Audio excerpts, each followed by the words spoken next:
You're listening to the Valley Current.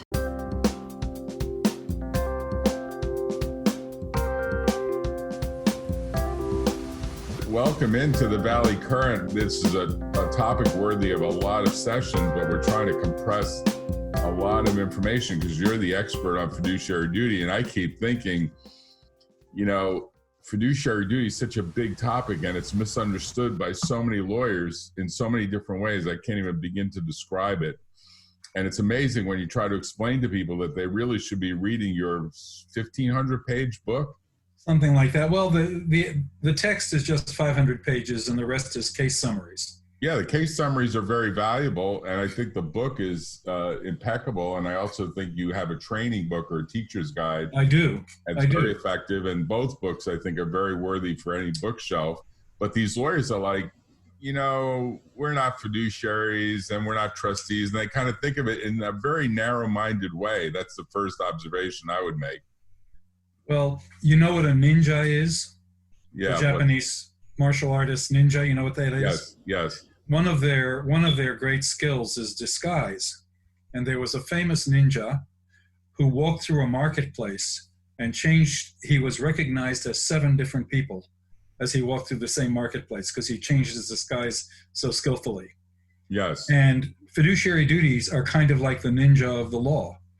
They arise in corporate settings, in family settings, in professional settings. They arise everywhere, pop out of the wall. So it's understandable that people don't really know what they are. And a lot of people ask me, how has COVID impacted fiduciary duties, the law of fiduciary duties? And my answer so far, and don't get angry, my answer so far is it hasn't, because the law is a little bit eternal and at a higher plane. It has affected and impacted the way the law gets applied, but it hasn't impacted the law. So for example, if a trustee is managing a company for you, he has a duty to act reasonably to a certain level of competency. That is the legal principle. That doesn't change just because COVID comes around. What does change is, what is competency? What is required under this circumstance? Right. That's what changes. So if we think it through rationally, I define in my book fiduciary duty as a 3-place predicate. A is the fiduciary for B with respect to the race C. Race means thing. Right. The trust thing. Right. And the question is, has the nature of B, the cestui so-called, has that changed? Well, since everybody in a company could now become sick and everybody could be in danger of getting COVID, maybe the target of the fiduciary duty changes or expands a little bit.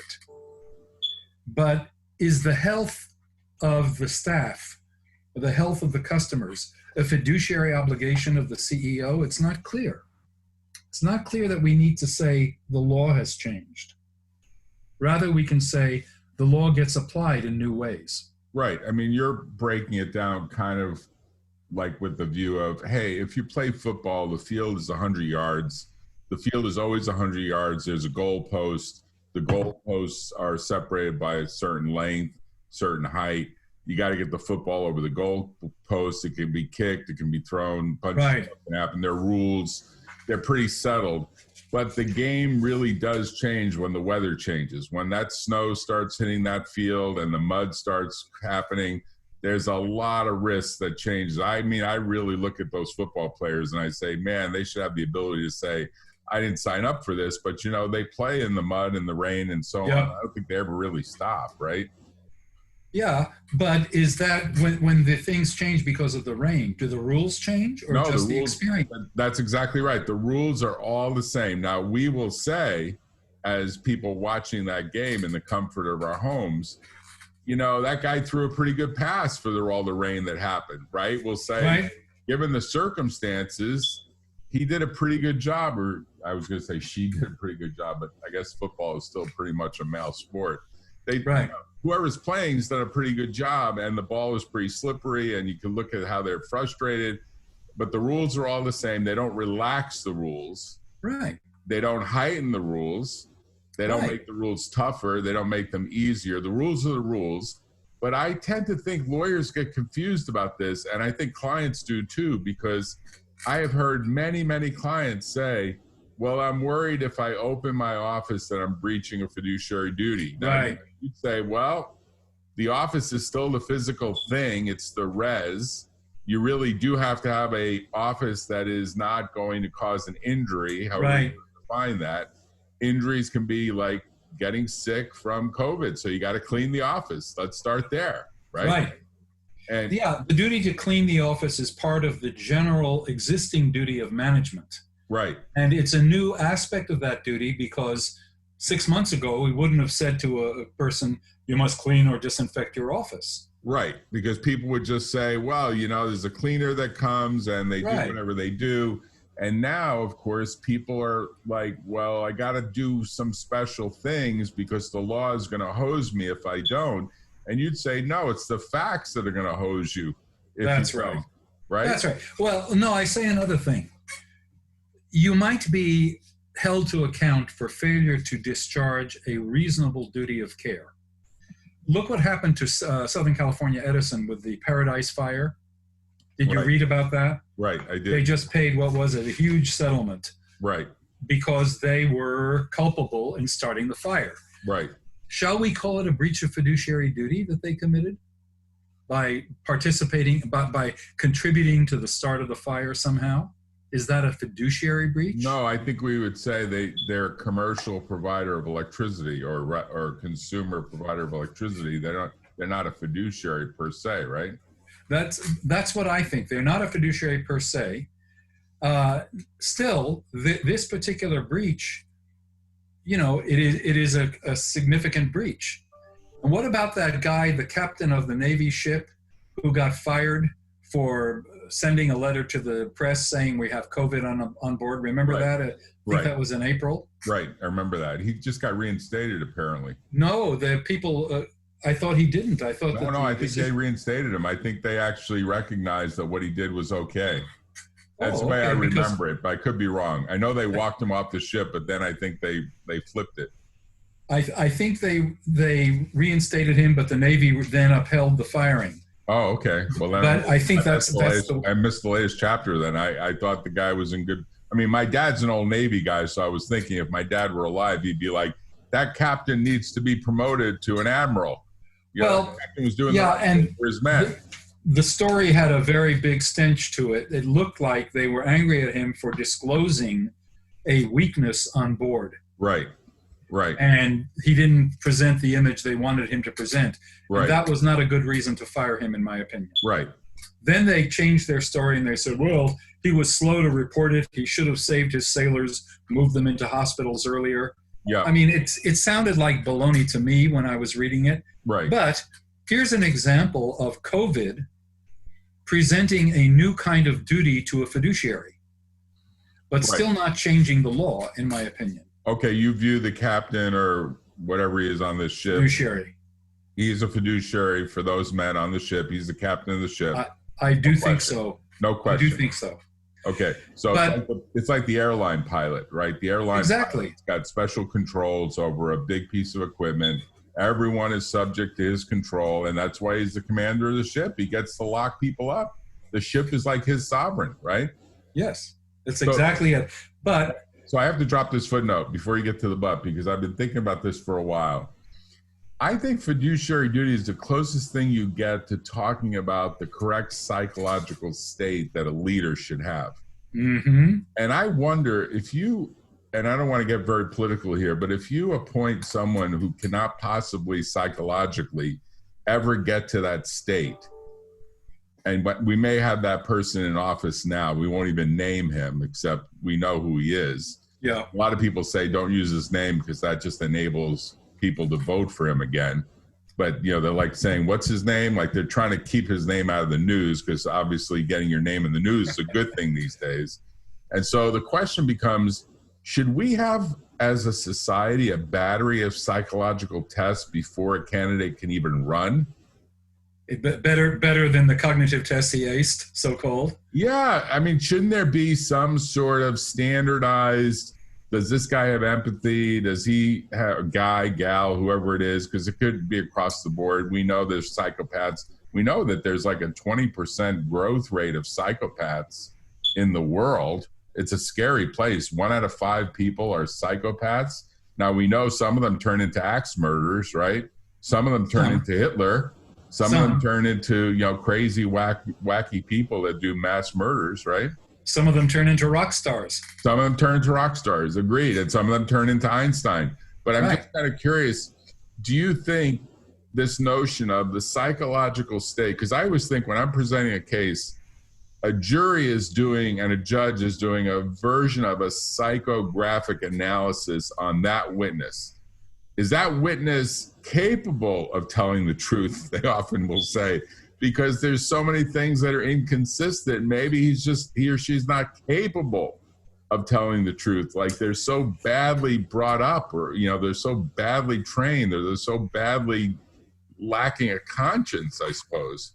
Well, I think you're asking a question about our political structure, not about fiduciary duties. Okay. A fiduciary duty can arise not quite involuntarily, but without formalities. Right. So if I give you if I take my gold watch off my wrist and say, Jack, please hold it, I've got to go to the restroom. Yes. You're a temporary trustee for my watch. I agree with that. And a lot of people don't get that. A lot of people don't get that factually you can have elements that support trust and confidence factually to support a finding on a fact basis, not a position basis, not an officer, not a director, but a fact-based fiduciary. And there are a lot of lawyers that have been practicing for a long time that say, no, that person's not a trustee. They never became a trustee. And I said, what do you think the law of constructive trust is about? Yeah. And of course, constructive trust constructive trust is all about that. Right. But I've been thinking a lot about the way COVID has impacted the law in general, not just the law of fiduciary duties. And I've come to some tentative conclusion. Okay. There's something unique about COVID in the history of mankind. I haven't been able to complete my studies of this topic. Right. But you know that there have been pandemics for centuries.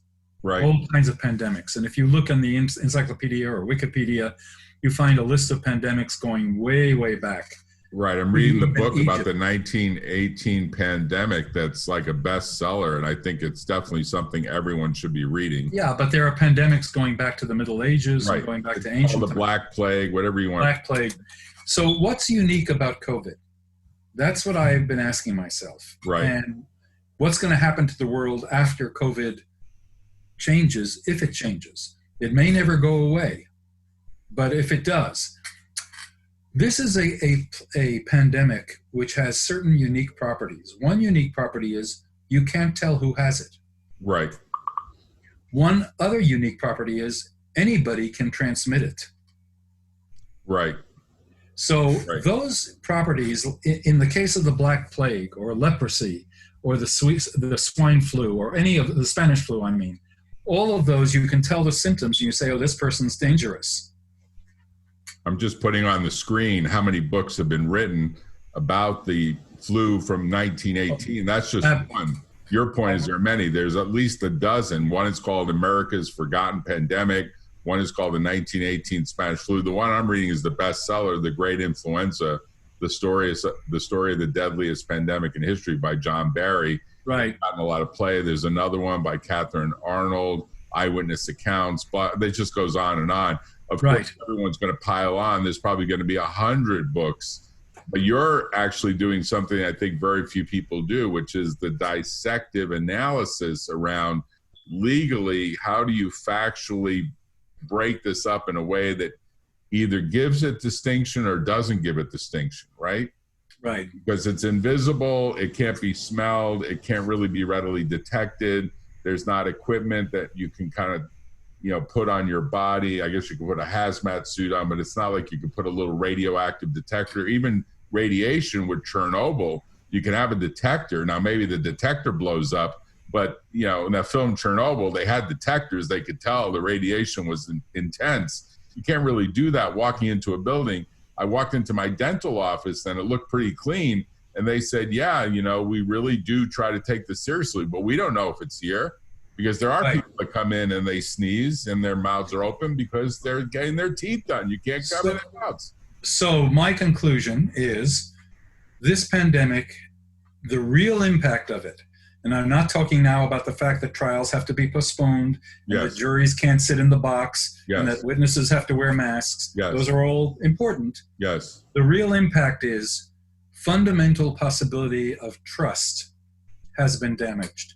Forever. We have to distrust every single person we come in contact with. Right. You could say our grandkids at whatever age, let's call like my grandkids that are 8 and 12, I think their lives are completely changed. Right. We trust it. I think in our day, I think you and I are of similar age. I think in our day, whatever we want to call ourselves, maybe we're baby boomers or something, post-baby boomers, but we kind of knew an America that was the John F. Kennedy America before the assassination. We knew it as kind of a, post-war, post-World War II. Yeah, we had Vietnam, but it was kind of a goofy thing. I mean, not goofy. It was a sad thing, but it was like, it was like a skirmish. It was not really like World War II, but we had a lot of trust that America was turning into a great place. It was all the computers were starting to happen. A lot of stuff was happening.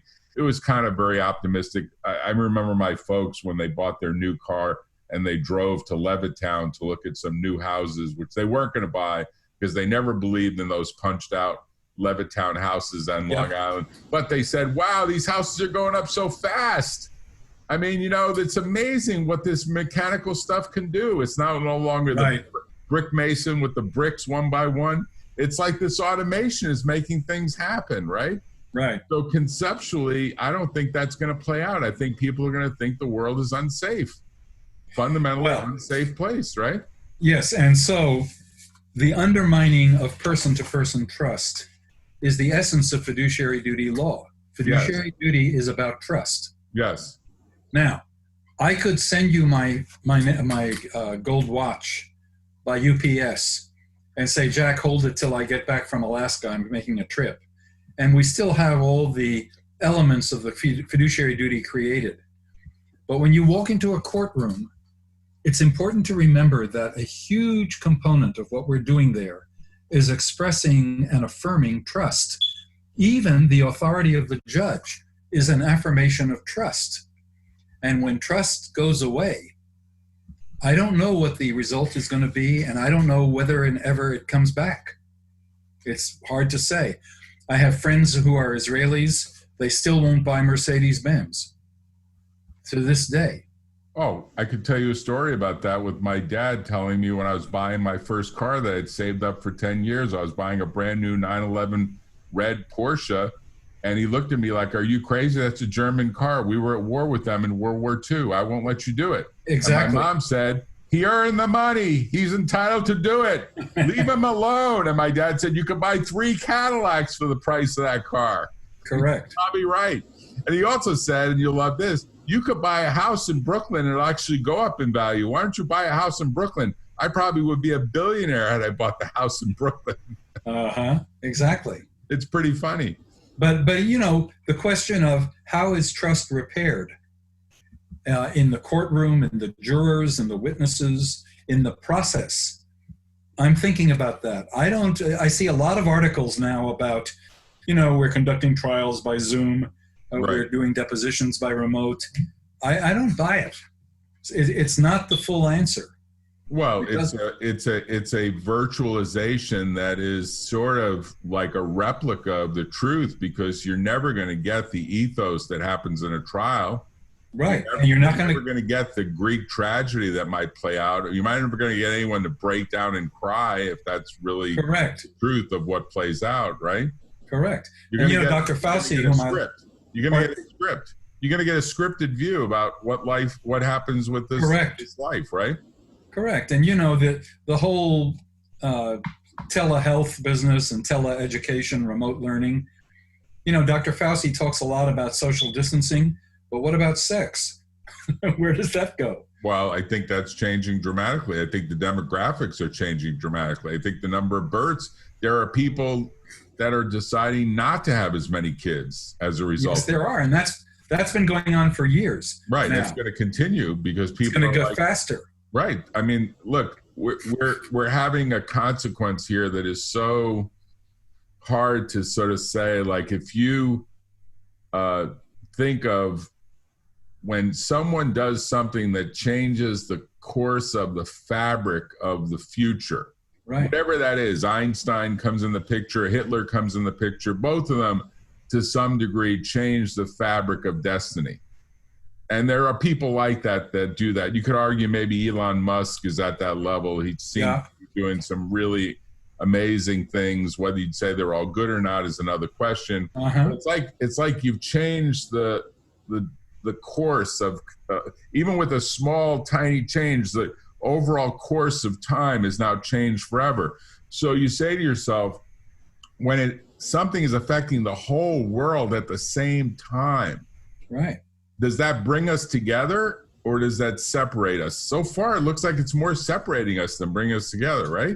Well, a lot of that is because of the, political conflicts that exist in our country particularly, and in Europe as well. It seems like everyone's putting up walls to me, Rafael. That's right. But I keep thinking about what is the future. One thing I like and feel convinced about, I've told you about my Rent-A-Judge program. Right. Which is, these days, I don't want to offer the in-person hearing anymore. Mm-hmm. It's all submitting papers. Right. It only works for a small fraction of the cases that come before courts. Right. But for those cases, it works well, and COVID doesn't impact it. Well, that's called, in the AAA rules, that's called desk arbitration. They have a rule on it, right? So the idea is for a fixed fee, you're getting usually a pretty decent retired judge, sort of, you're actually a higher quality person, in my opinion, particularly in the cases, like I wouldn't give anyone as a judge a case, fiduciary duty case, that I could give to you because you know all the law. I mean, most judges have not cracked the fiduciary duty book and they don't even know there's that many cases. They probably think of it as, there's a few cases involving trusts and estates. They have no idea how many cases there are.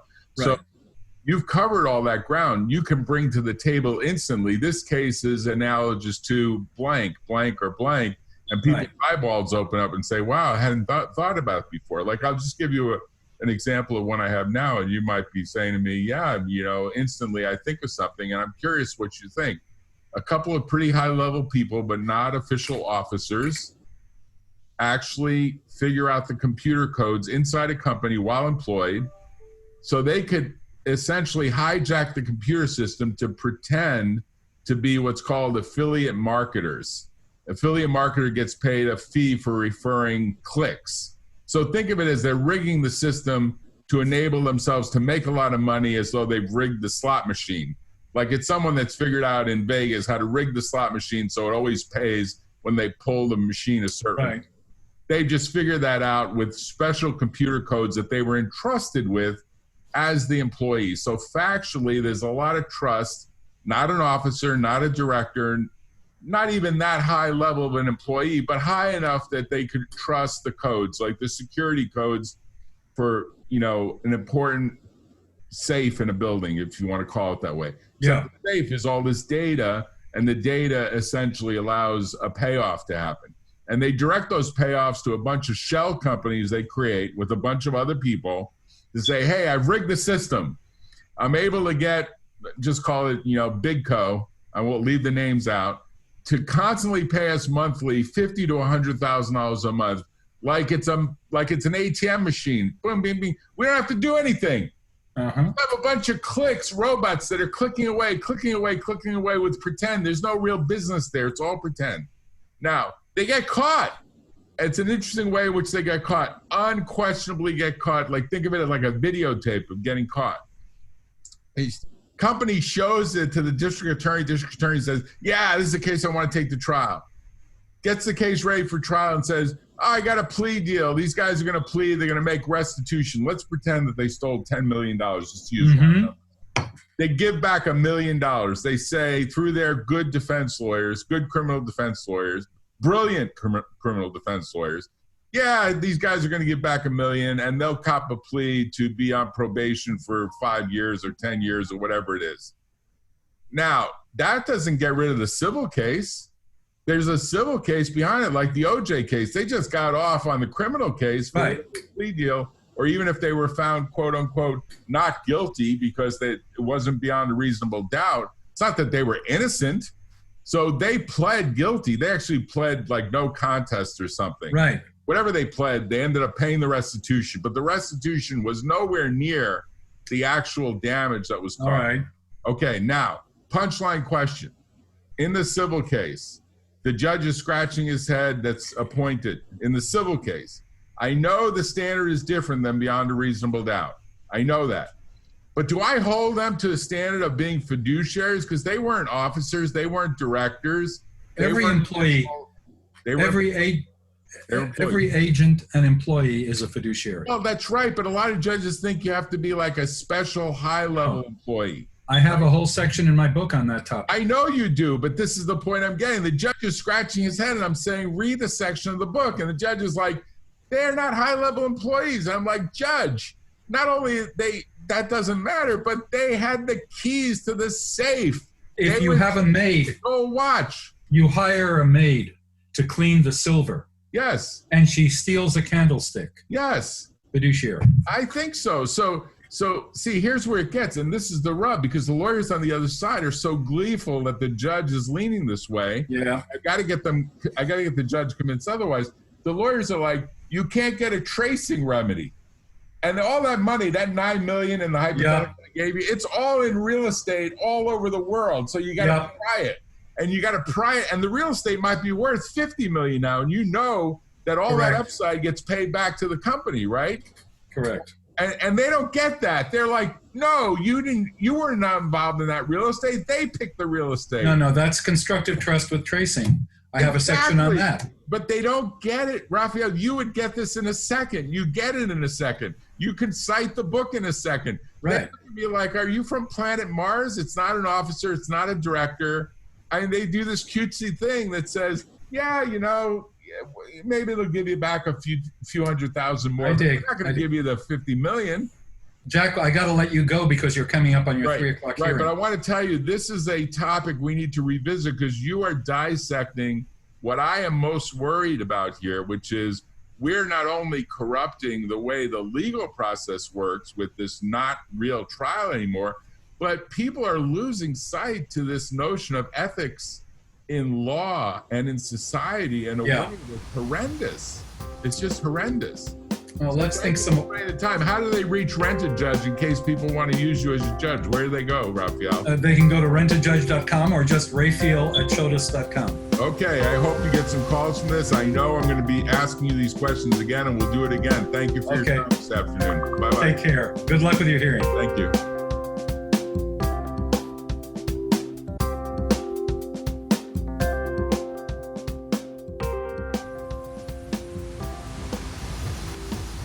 Tune in next time on The Valley Current.